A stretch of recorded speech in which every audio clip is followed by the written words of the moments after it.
Hey guys, this is Scott from the Forgot to Grow Up podcast, and welcome to week 4 of our countdown to Avengers Infinity War, our weekly video series where we break down a different MCU movie each week leading up to the big event in May.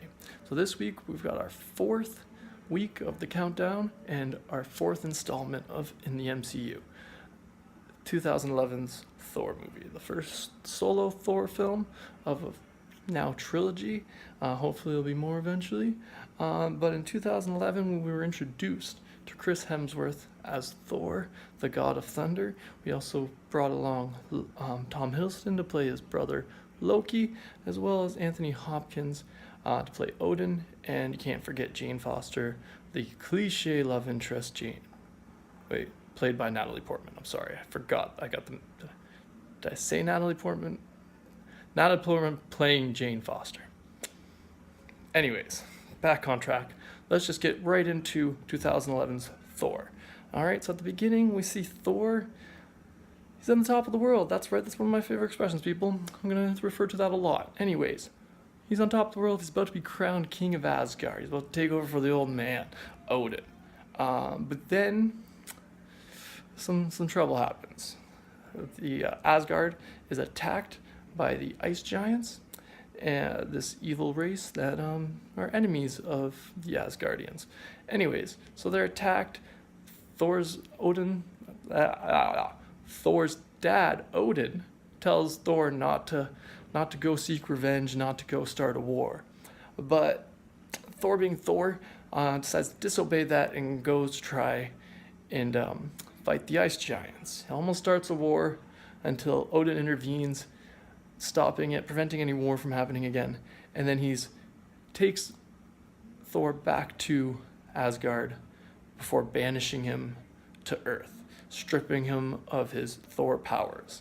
But also putting an enchantment on Mjolnir that's saying if Thor were to ever become worthy again, he could regain those powers. He sends the hammer with Thor to Earth. Alright, so while Thor's on Earth, he meets Jane Foster, played by Natalie Portman. Yes, right, I got it right that time. Played by Natalie Portman. And they end up falling in love because apparently you need love stories in every superhero movie. But I'm not going to get into that. That's for one of my rant videos. Anyways, so while he's on Earth, he has to learn about humility and different lessons while falling in love in order to regain his Thor powers. But back on Asgard, while Thor is kicking it on Earth, trying to learn a lesson, Loki's on Asgard. He discovers that he's actually half ice giant, and he is ice giant. That's always unclear. Anyways, he discovers he's half or fully ice giant, and Odin ends up going into an Odin sleep because of the reaction. That part's weird. Odin just decided to take a nap. I think he decided to pull the old person fake out. I don't know if you've ever seen a Kevin Hart special, but it's just like, that was Odin. It was even called Odin sleep. This guy was faking it. He didn't want to deal with his sons. He didn't want to deal with all that drama. He decided to take a nap. But anyways, while Odin's napping, Loki appoints himself king of Asgard, and he decides to send a destroyer, which is this big metal invincible thing, to Earth to kill Thor, to just make sure that Thor never comes back and tries to take the throne from Loki. So he sends that destroyer to Earth. The destroyer ends up almost destroying a city, almost kills Thor's friends that he's made on Earth, i.e. the love interest Jane Foster. So Thor sacrifices himself to save them, and in doing so, he proves himself worthy to regain the powers of Thor, and he's able to use his hammer and a tornado and some spinning stuff and some lightning, of course, because he's Thor, God of Thunder, but he uses lightning. Shoots some lightning at them. I never got that. Anyways, so he shoots some lightning at the destroyer, is able to blow that thing up, and he wins. He goes back to Asgard to defeat Loki, get him off the throne, and hopefully wake up his dad, who conveniently wakes up when Thor comes home to defeat Loki.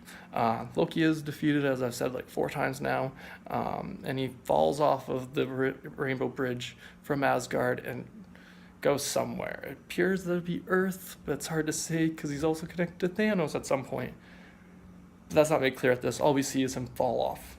But that's the end of almost the end. Thor also tells Odin that he's not ready to be the king yet, and Odin's just like, oh, I had one son that wants to be king too much and one that doesn't want to be king at all. And it's like, haha, good job, Anthony Hopkins. It is kind of funny irony. But that's the end of the film, except for the post-credit scene in which we see Nick Fury recruiting one of Thor's friends that he met on Earth, the Doctor something or other, and we also see a reflection of Loki. Oh, that's right, a little bit ominous. But this is all just a connection to see that Thor and Loki will be connecting further into the future of the MCU, i.e. the Avengers movie, which is 2 weeks from now, i.e. 2 more installments. That's the whole movie for you guys. I hope you like that breakdown. I just got 3 quick trivia facts for you before we go today. So the first trivia fact was in 2014, Loki's character in the Marvel comic books, the character's appearance was redesigned to look more like Tom Hiddleston to reflect his character from the movie and the popularity of Loki after Tom Hiddleston portrayed him in the movies. So the second fact I have for you is at the beginning of the film we see this Norwegian city in a flashback scene. That Norwegian city is the same Norwegian village which pops up in the next MCU film, Captain America. That's right, this is the same Norwegian village that the Red Skull invades in order to find the Tesseract, which is the whole premise between Captain America and then Avengers. But the third trivia fact I have for you guys is that there was a total of 6 mystic objects from Marvel Comics that you could be seen in the Asgardian weapons vault. A lot of you probably already know that one of them was supposed to be the Infinity Gauntlet, but apparently is a fake one, along with the Eye of Agamotto, which apparently also is fake because that appeared in Doctor Strange. That's his necklace thingy that lets him travel in time. But those are your 3 trivia facts for Thor, you guys.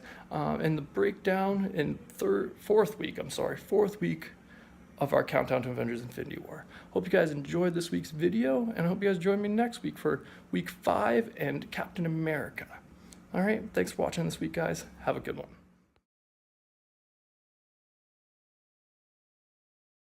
Hey guys, it's Scott from the Scott to Grow Up podcast, and welcome to week 4 of our countdown to Avengers Infinity War, our weekly video series where we break down a different MCU movie each week, leading up to the big event in May, Avengers Infinity War. I said that already.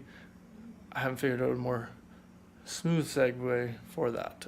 Sorry guys. Anyways, this week, on our 4th week of the Scott to Grow Up podcast countdown to Marvel's Avengers Infinity War, we will be talking about something today. I don't know what. We haven't decided yet. Oh, look at me. Will told me to use an accent, so I'm trying to use an accent. Accents don't work for me. They just don't. I'm not good with accents. I feel so self-conscious about them. I'm like, am I even doing an accent? Does anybody understand my accent? Parlez-vous de français, s'il vous plaît? Conversation? Comment ça va? Ça va bien? Si vous? That's all I got. 3 sentences in French.